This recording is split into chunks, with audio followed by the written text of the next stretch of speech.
বছর আপনি ইবাদত করবেন, আপনি প্রত্যেকটা নামাজ সঠিকভাবে করতে পারবেন, আপনার ইবাদত আপনার কাছে গ্রহণযোগ্য হবে। আর আপনার যখন বয়স হয়ে গেছে, ওই নারিকেলটার মতো, ওই নারিকেলটার দাম যেমন 50 টাকা, নারিকেলটার দাম যেন 25 টাকা 15 টাকা, আপনার বয়স হয়ে গেছে, তার মানে ওই নারিকেলটার দামের মতো আপনার 15 টাকা 20 টাকা দাম হয়ে গেছে। কারণ আপনার মূল্য আল্লাহর কাছে নাই, ওই যুবকটার মূল্য আছে। যে নারিকেলটা আপনার কাছে মূল্য আছে, এখন 60 টাকা 70 টাকা দাম দিয়ে মানুষ পায় না। এই সময়তে যুবকটা ইবাদত করতে গেলে আল্লাহর কাছে সবচাইতে ভালো ইবাদতকারী বললে গণ্য হবে, আর ভালো ইবাদতকারী হবে। সুতরাং আল্লাহর কাছে সবচাইতে গ্রহণযোগ্য হবে এই ইবাদতটা। আপনি করছেনটা কি, করেছেনটা কি? আল্লাহর নবী বলছেন, যতক্ষণ পর্যন্ত দ্বিতীয় নাম্বার ওয়ান সাবাবিহি ফিমা বলাও, যতক্ষণ পর্যন্ত তোমার যৌবনটা তুমি হিসাব না দিতে পারবে, ততক্ষণ পর্যন্ত তোমাকে জান্নাতে যেতে দেওয়া হবে না।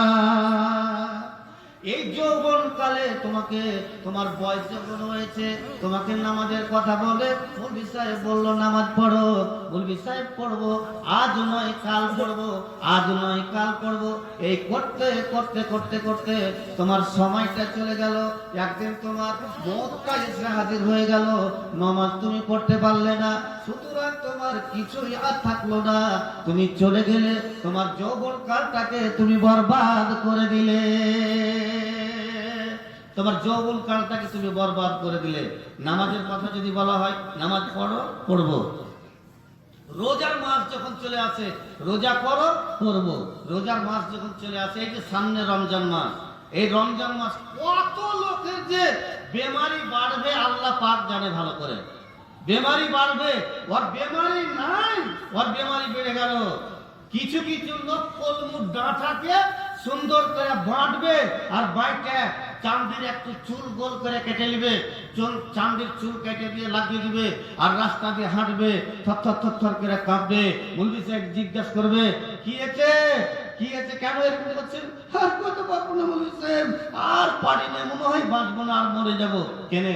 সামনে রোজা চলে এসছে, রোজা করবে না, তার কারণে পাট্টা হারামি একদম, যে রোজা চলে এসছে, তার জন্য ওর বেমারি বেড়ে গেছে, তার জন্য ওর অসুখ বেড়ে গেছে, রোজা করবে না। আল্লাহ রাব্বুল আলামিন কি বলে, আল্লাহ পাকের নবী কি বলছেন, ওয়ান সাবাবিহি ফিমা আবলাও, যতক্ষণ পর্যন্ত তোমার এই যৌবন কি করেছো, হুঁকড়ে বেড়েছো রাস্তা, আইরামু করে বেড়েছো রাস্তা,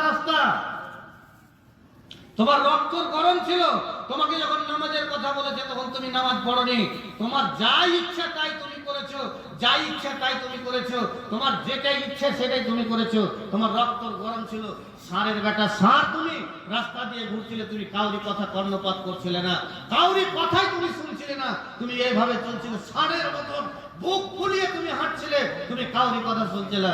হবে তুমি মরো না, তারপর তোমার অবস্থাটা হবে, কি অবস্থাটা হবে তখন কথা চলবে, তখন তুমি টের পাবে তোমার অবস্থাটা কি হবে। আমি আপনাকে ফতোয়া দিতে আসিনি, আমি আপনাকে বুঝাতে এসেছি। আপনি কি করেছেন? আপনার বয়স হলো 21 বছর, 31 বছর, আপনাকে একটা হিসাব দিচ্ছি আপনাকে নামাজে। আপনার বয়স হলো 21 বছর, 31 বছর, 10 বছরে মুরু আওলাদুকুম বিসসালাতি হুম আবনা সাবা সিনিনা ওয়াজরিবুহুম আলাইহা ওয়া হুম আবনা 10 সিনিনা। 6 বছরে নামাজের হুকুম দাও, 10 বছরে ওকে নামাজের মানে মারতে তাকে নামাজ পড়তে নিয়ে যাও। 10 বছর বাদ দিয়ে দেন, 31 থেকে 10 বছর বাদ দিয়ে দেন, 21 বছর। আপনাকে একটা নামাজের হিসাব দিচ্ছি, আপনি কত নামাজ ছেড়েছেন, আপনি জবাবটা কি করে দেবেন? আপনি বাড়িতে গিয়ে ভালো করে আপনি চিন্তা ভাবনা করেন তো, যে আমি কি করে এসেছি, আপনি হিসাবটা কেমন করে দেবেন? আপনি কতদিন, নবী সাল্লাল্লাহু আলাইহি ওয়াসাল্লাম বলেছেন যে নামাজ এক ওয়াক্ত যদি কেউ যদি জেনে বুঝে যদি নামাজ ছাড়ে, নামাজ যদি ছেড়ে দেয় তার কত বছর তাকে জাহান্নামে জ্বলতে হবে। আর আল্লাহ তাকে দাবিতে বলেছেন মান তারাকা সালাতা মুতাআম্মিদান ফাকাদ কাফারা, যদি বুঝে সুঝে জেনে বুঝে কেউ যদি এক ওয়াক্ত যদি নামাজ যদি ছেড়ে দেয় তো ও কাফের। তাহলে আমরা কাফেরের সাথে বাস করছি। আমার বাড়িতে কাফের বসে আছে, আমি নামাজের কথা বলি না, আমি নামাজের কথা তাকে বলি না, ভাই নামাজ পড়তে চল, ছেলে নামাজ পড়তে চল, কাউকে আমি নামাজের কথা বলি না, নামাজের কথা বলতে পারি না। কেন নামাজের কথা আপনি বলতে পারবেন না? রক্ষক যদি ভক্ষক হয় কে করিবে রক্ষা, আপদ বিপদ হইতে শত্রু মিত্রের পরীক্ষা। যে রক্ষক সেই যদি ভক্ষক হয় তবে তো দেশটা ঠিক হবে না। আপনারা এখন শুনতে পাচ্ছেন বাবরি মসজিদ গেল, জ্ঞানব্যাপী মসজিদ গেল, আপনারা এখন বর্তমানে আদিনা মসজিদ নিয়ে চলছে। কার দুর্বলতা?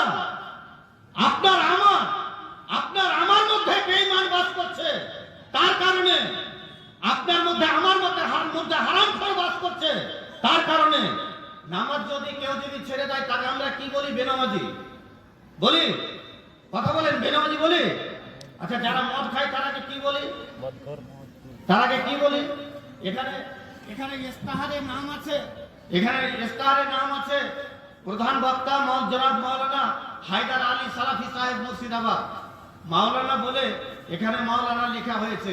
একজন হাজি যদি হজ করে আসে তারপরে ওখানে হয়ে যাবে, ভালো করে শুনুন, ওখানে হয়ে যাবে হাজি আলহাজ উমুক। আচ্ছা, ও হজ করে এসছে বলে এখানে আলহাজ লিখা গেল, তো মদখোর যে মসজিদের যে সেক্রেটারি আর মদখোর যে মসজিদের জালসার সভাপতি, তা আপনি কে এখানে লিখেছেন? মদখোর জনাব মদখোর আবু বাক্কার, জনাব মদখোর রুস্তম আলী এই জালসার সভাপতিত্ব করবেন। নামাজের বেলায় আপনি ওকে বললেন বেনামাজি, আর সুদখোরের বেলায় বললেন সুদখোর, আর একটা মদখোরের বেলাতে আপনি বললেন না। তখন কি বললেন? জনাব আমাদের গ্রামে এখন বেঁচে আছে আকবর আলী নাম, একটা কথা বলে মসজিদে, প্রায় কথা বলতো কি যে মসজিদে নতুন ভিত তৈরি হবে, তো মসজিদে নতুন ভিত তৈরি হবে, ও গেছে। মসজিদ কমিটি বলছে দাঁড়াও, আজকে মসজিদের নতুন ভিত তৈরি হবে, তো তোমাদেরকে কিছু আলোচনা আছে। একজন ইঞ্জিনিয়ার, গরিবের ছেলে ইঞ্জিনিয়ার উঠে বলছে আমি একটা কথা বলবো জি। তো ওই সব কমিটি, যে মদখোর হারামখোর কমিটি আছে, সেই কমিটি উঠে বলছে কি বলবে? তার মানে ওর ঘরে ভাত নাই, তার কারণে ওকে বলতে দেবে না। ও একটা ইঞ্জিনিয়ার, কিন্তু মসজিদটা কিভাবে হবে এই ইঞ্জিনিয়ার জানে। আর এই মদখোর ওর বাপ 4-5টা ব্যাটা মেলে ওই বিলে আর লোক দিতে ভুঁইস কচলা করে কইছিলে, ওকে মসজিদে 4 হাত ধরে মসজিদে নামাজ পড়তে নিয়ে গেছে। কোন রকম ভুঁইস এসে উঠে কইছে আমি একটা কথা কহবো, যে সব মসজিদের লোক তখন কইছে বৈশো জি, বৈশো অমুক জন একটা কথা বলবে। আহা, এই করে গেছেন আপনি, এই করে গেছেন আপনি না। আপনার আল্লাহ বললেন যে আমাকে দেখে ভয় করো, তা আপনি কাকে দেখে ভয় করলেন? যে ওর টাকা আছে, মদখোর, গরুর পায়খানাতে, মানুষের পায়খানাতে শুয়েছিল, ও কোন রকম উঠে এসে ওকে মসজিদের ওকে মানে প্রথম কাতারে ওকে হাজির করে দিলেন। কেন করলেন? টাকা আছে তার কারণে। আজকের দুনিয়াটা বাস্তবতা হচ্ছে তাই। আপনার ঘরে যদি টাকা আছে তবে আপনার সাথে লোক আছে, আপনার সাথে নাই। এই কদিন আগে একটা ঘটনা দেখলাম, এই আপনার আড়ালিয়া জালসাতে গিয়ে দেখলাম ছেলের বয়স হচ্ছে 60 বছর বয়স, ছেলের বয়স। মার বয়স হচ্ছে 70-75। আহা, ছেলের বয়স 60, মার বয়স হচ্ছে 75। ছেলে অন্ধ, তুলিয়ে খাওয়াচ্ছে, পেশাব পায়খানা করছে 70-75 বছরের মা। ছেলেকে খাওয়াচ্ছে, গোসল করে দিচ্ছে, কেউ দেখার নাই। রাস্তা দিয়ে যাচ্ছে, 10 টাকা কেউ বের করে দেয় না। আল্লাহ রাব্বুল আলামিন বলবেন বান্দা, 'রে আমি ভুখা ছিলাম, আমাকে দিয়েছিলে, খেতে দিয়েছিলে, তো বান্দা বলবে, আল্লাহ তুমি কেমন ভুখা ছিলে, আমি কি করে জানবো? কই তোমাকে তো দেখিনি, তুমি ফের ভুখা থাকো? বলছে তোমার বাড়ির পাশের অমুক লোকটা ভুখা ছিল, তুমি যদি তাকে খাবার দিতে, আমাকে খাবার দেওয়া পেয়ে যেত, কিন্তু তাকে খাবার দেওয়া নেই। আপনি চিন্তা করুন তো কি করছেন? মানুষের সাথে বিবাদ নিয়ে আপনি মরে আছেন, বিবাদ নিয়ে আপনি ফেসে আছেন। দুর্নীতির ওই আখড়ায় বসে, দুর্নীতির ওই আখড়ায় বসে জায়ের করে জ্ঞান, কলম দিয়ে কামাই টাকা দেখাই সাধুর বান। ওরা শিক্ষিত শয়তান, ওরা শিক্ষিত শয়তান, ওরা শিক্ষিত শয়তান, ওরা শিক্ষিত